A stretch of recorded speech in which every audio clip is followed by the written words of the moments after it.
How did childhood sports play a role in your divorce? Matter of fact, how did they contribute to it? Today, we're going to talk about that and more in today's video. But first, I wanted to ask you this. Do you realize sometimes the voice you say inside sounds familiar? Maybe you sound like your mom. Maybe you sound like your dad. Maybe you sound like both. And if you had kids, do you ever find yourself in a place where you're saying something you swore you'd never say to your kids before? Well, that is an example of the stories that we tell ourselves and the voices that we hear on repeat in our head. These voices shape us, just like the voices you heard on and off the sports field, whatever sport it was. For me, I played soccer and lacrosse. I'm not sure what you played. I guess I played football for a summer season too, if you could call it that. But there's plenty of sports out there, and the way that we encourage children can sometimes play a role in their psychology for the rest of their lives. So we're going to talk about that more today. But what did you hear from your coach? What did you hear from your parents? What did you hear from your teammates? These are all examples of communication that we received when we were children that played a big role into who we are today. And we're going to examine some of that. When you get off the field, did it sound like, did you score any goals? Why didn't you run faster? Or shoot more, pass less? Did you hear any of that after you came off the field? I know that I had one coach that told me I never tried. And I'll tell you this, that is the greatest gift he could have given me. That is the greatest gift, I'll say that again, that he could have given me. That is what powered me through hard times in basic training and in the military when I just wanted to give up. I thought about old coach and his words that day when I came in to tell him I wasn't going to play lacrosse that season.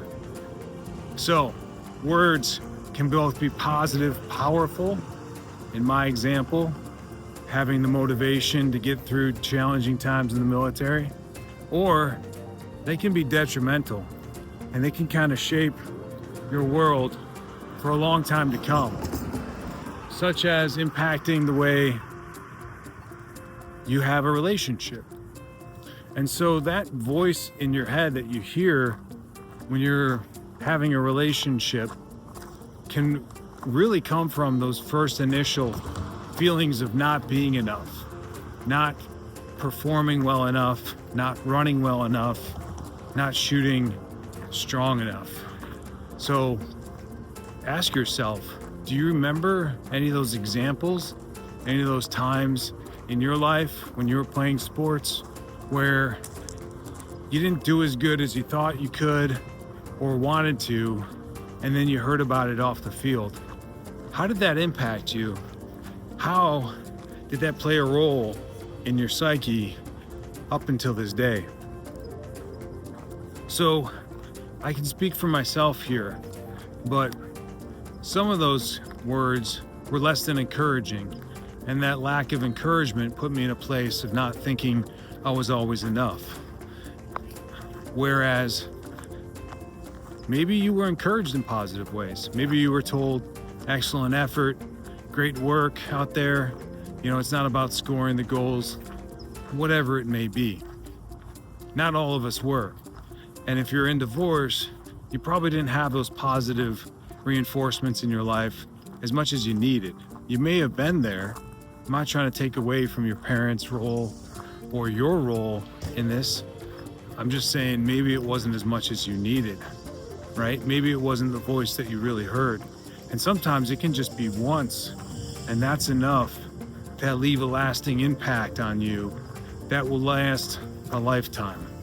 So instead of hearing that voice in your head, we're going to talk about some opportunities to reframe them.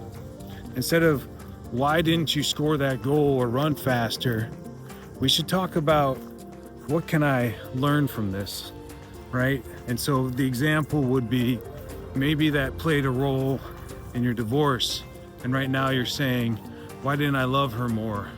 Or why didn't I try harder?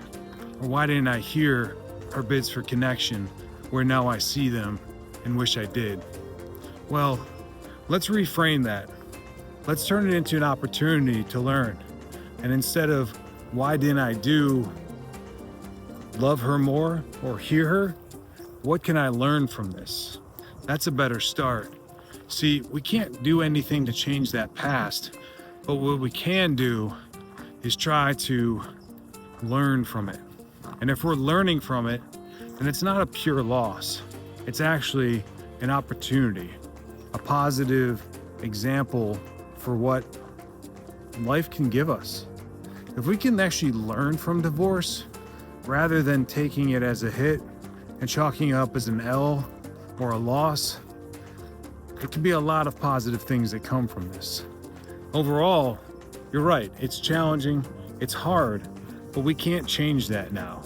What we can change is the fact of how we look at it and how we move forward. So if you're saying, why didn't I fill in the blank? Let's try to say instead, what can I learn from this? If you're saying, I should have listened to her, love her more, maybe we should start off by reframing that with, I'm growing through this.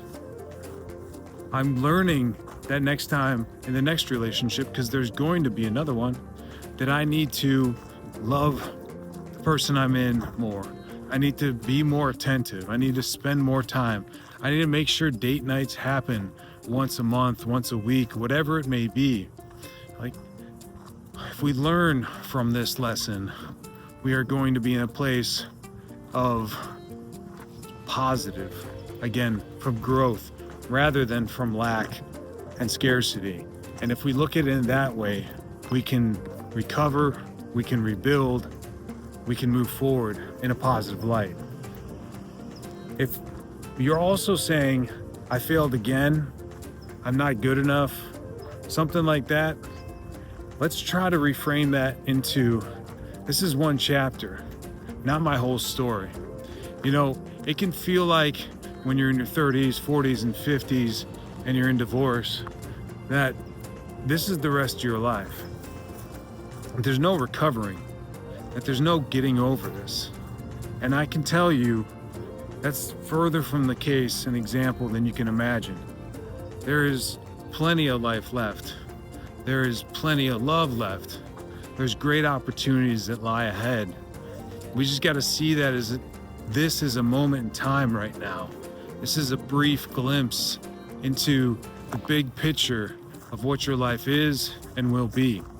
So as long as we keep that in mind, we're in a good space. See, we get to write the story here. We get to tell ourselves what we get to learn from it and what we've lost from it. And I'm not trying to say that you haven't lost anything here. I know it. I've experienced divorce twice, once as a kid, watching my parents go through it, and as an adult, going through it myself. It is going to be painful. It is going to be hard. I'm not going to take that away from you, brother. But I will say this, whatever we do in the process of divorce, that's us. That's our story. That's our responsibility. And you can tell that story however you want it. You can learn and reframe the I shoulda, coulda, woulda, I wish I would've, I'm not good enough. You can reframe all that. You can learn lessons that will last a lifetime and span generations, that will change your kids now or the kids that you don't have. That's the great thing about this process. It all depends on what your choice is. It all depends on what you want to tell to yourself and to others. And the life you live is the life you choose here. So just make sure whatever you do, you choose it wisely.